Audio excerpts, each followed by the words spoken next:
In the ring right now, look at that. That's Abdullah, the Sheik. Commonly known in professional wrestling circus as Abdullah the Butcher Hassan. And here's our illustrious ring announcer and my partner, Mr. Don Owen. Ladies and gentlemen, the next event will be one fall. Introducing in this corner, 230 pounds, Sheik Abdullah Hassan. His opponent in this corner, 240 pounds from Minnesota, P.G. Stone. Well, no matter what you call him, he's mean. I understand the fire marshal is taking some special interest in tonight's bout. Yes, he sure has. In case you're wondering why we're laughing, ladies and gentlemen, Don had a little bit of trouble pronouncing Hassan. He said, it doesn't even sound like Hassan. It sounds like Hassan. I want to say Hassan. Well, he can say what he wants. You know, he's my partner. Anyway, the people know who this guy is. Oh, they sure do by now.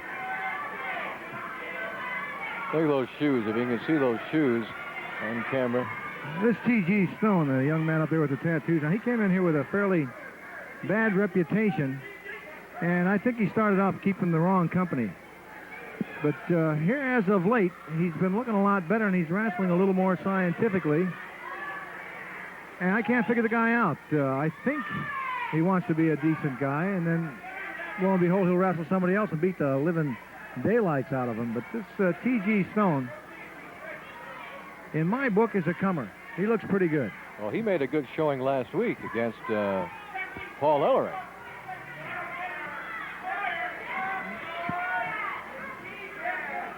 Well, what's the squabble up there now?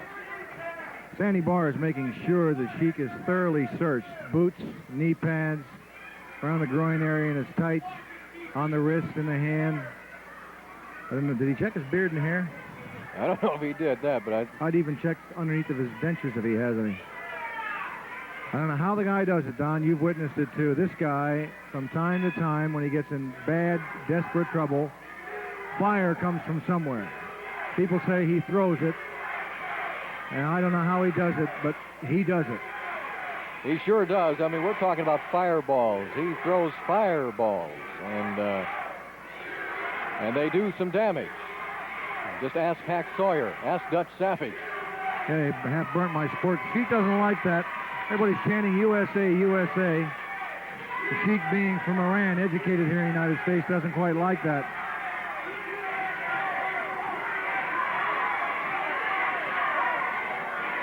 Well, the count is on. He's got 20 seconds to get back in the ring. Stone's yelling at him, come on, get up here. Let's do a little number on you.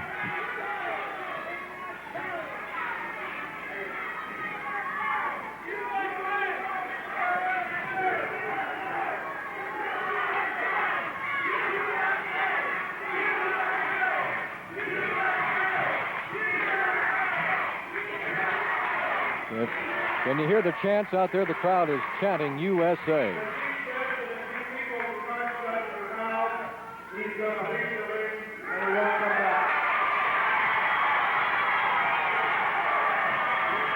Well, that'll show you what the fans think of the Sheik.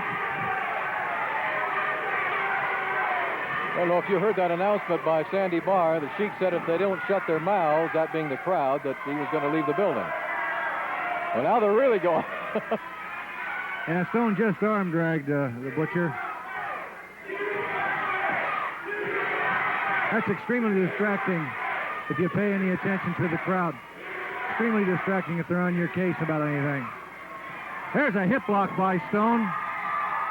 Stepped in, the Sheik is complaining about hair.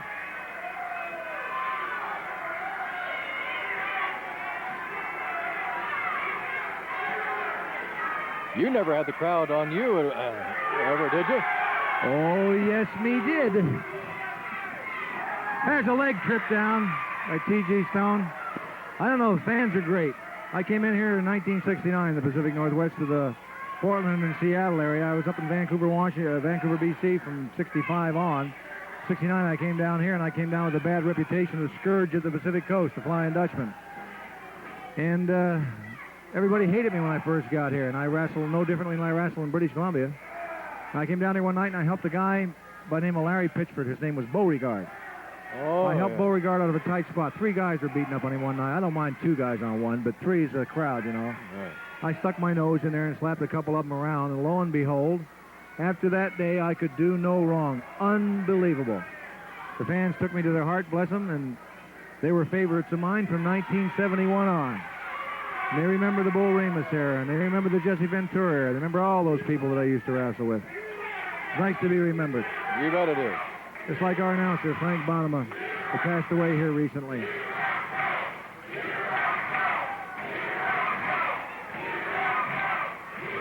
Frank made his mark. He was 16 years with this program. He sure did. He was a friend, and he is missed. He's going to be missed, but he'll never be forgotten. There's a Sheik there he goes bailing out. again.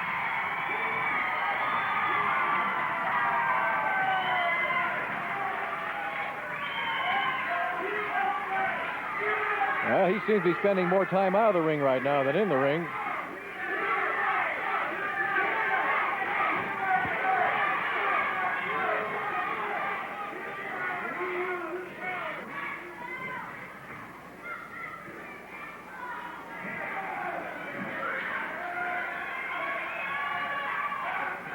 You know, we were talking about T.G.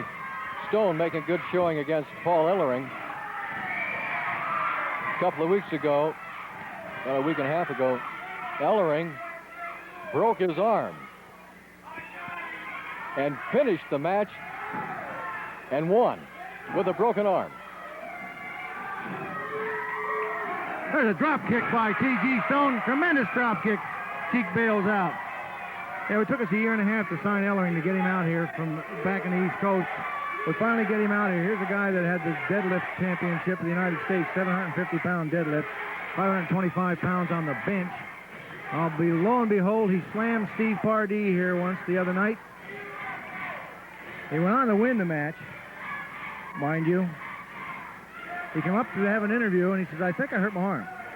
I said, what do you mean? He said, take a look at the back of my arm. Now, how can you tell whether a 22-inch arm is hurt or not? Everything is big. He had a lump on it. Now, he already wrestled, won his match. He threw Pardee from one side of the ring to the other, right? Ladies and gentlemen, he went down to the hospital that evening complaining of pains in the back of his arms. He thought he tore a tendon. He had broken his arm just above the elbow joint on the big bone in the upper part of your arm. Broke it in half, finished the match. He's going to be out for about 4 to 6 weeks. We're hoping to get him back sooner. Well, he'll be back. Speaking of injuries, tell him something about. You've got quite a list there. Oh, this is an entire catalog. Hack Sawyer, about a week or so ago, 8 stitches in the side of his head. Buddy Rose had 30 stitches. I mean, if you're keeping score here, it's 30-8 in favor of Buddy. Buddy Rose had 30 stitches in his leg. So, you think these... Look at Rip Oliver. Rip Oliver busted up that kid from Minnesota. What was his name? Kurt Hennig? Yeah, Kurt Hennig. He ruined Kurt Hennig's right knee. He busted up the right side of it. Hennig healed up, came back, and darn if Oliver didn't do the left side of it. Hennig went back to Minnesota for operation. He may not wrestle again. That's because of Rip Oliver. Steve Riggle got his shoulder broken here twice. Once by Oliver and then again by Oliver. So that's why they call him Ripper the Crippler. Oh, yeah. The Sheik is really working Stone's back over. Oh, my goodness. That ring moved about 4 inches. Real good crowd here tonight, folks. Sports Arena. This is the only show in this part of the United States of America that's taped before a live audience. Presented to you from the Sports Arena. Courtesy of KCPQ, Channel 13, the Kelly Broadcasting System. It's the Bob Kelly and constituents. When you weren't looking, I kicked the cord out of our monitor set. Oh, you did that? You're going to get a reputation again, Dutch.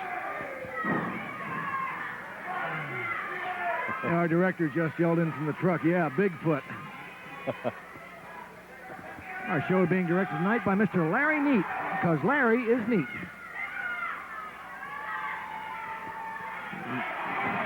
Okay, TG coming back with a little of his own there. You can see the Sheik's shoes. Very interesting, the toes of them. Oh, look at this. Right into the turnbuckle. That wasn't exactly what the Sheik had planned. That's more like what he had planned. That's a complete legal blow. If you can strike that man with the flat of your foot alongside of his head and not use the point of your toe, that's legal. He can stomp him all he wants. There's a right hand with a closed fist that wasn't legal. You people over in the Yakima Valley, you'll be watching us every Saturday at 4 p.m. on KIMA, Channel 29. Every Saturday at 4 p.m. KEPR in the Tri-Cities. And I understand we go over into Lewiston, Idaho, and I can't for the life of me think of the call letters of that station, or we'd give them a plug, because they're a sister station over there, an affiliate. Incidentally, we're going to be gone in Tacoma, Washington in November. Also Grants Pass, Oregon. Look at this, Dutch. I've never seen TG that angry. He is really fired up. That's, if I may call him a kid, he's about 23 years old. This Stone's a big kid. Stands about 6'2", weighs about 238 pounds. There's not an ounce of fat on him anywhere. Oh! Hard whip. That'll kind of take the fire out of it. Of course, I guess we shouldn't say that with the Sheik. TG going to work now. Oh.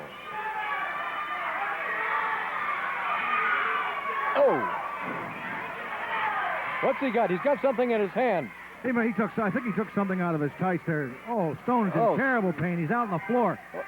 Sandy Barr's got a match of his own going here with the Sheik. What's going? There's something in his hand. Yeah, Barr's got him locked up there. The Sheik had something. He's some sort of a foreign object. Barr's ringing the bell. This bout is over. Trying to pry that object out of his hand. He got it. He did. TG still lying on the floor. Now look at this. Oh, the Sheik's trying to finish off the job he started with that thing he took out of his trunks. I told you this Sheik was a butcher. Look at him. Right on the concrete. Oh, He's trying to intentionally injure him. They can't get him off of him. They're trying to get the Sheik off of Stone. We need some help with this. Referee Sandy Barr pulls him back off of him. The Sheik going back after him again. Yeah,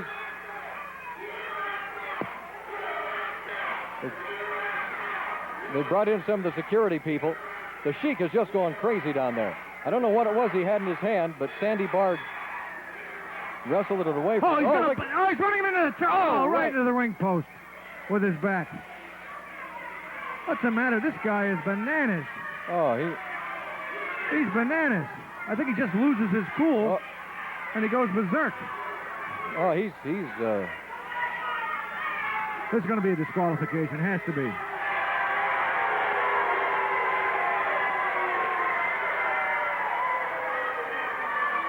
Stone is really in a lot of pain down there on the concrete. We'll be right back. We'll be right back after these announcements, ladies and gentlemen.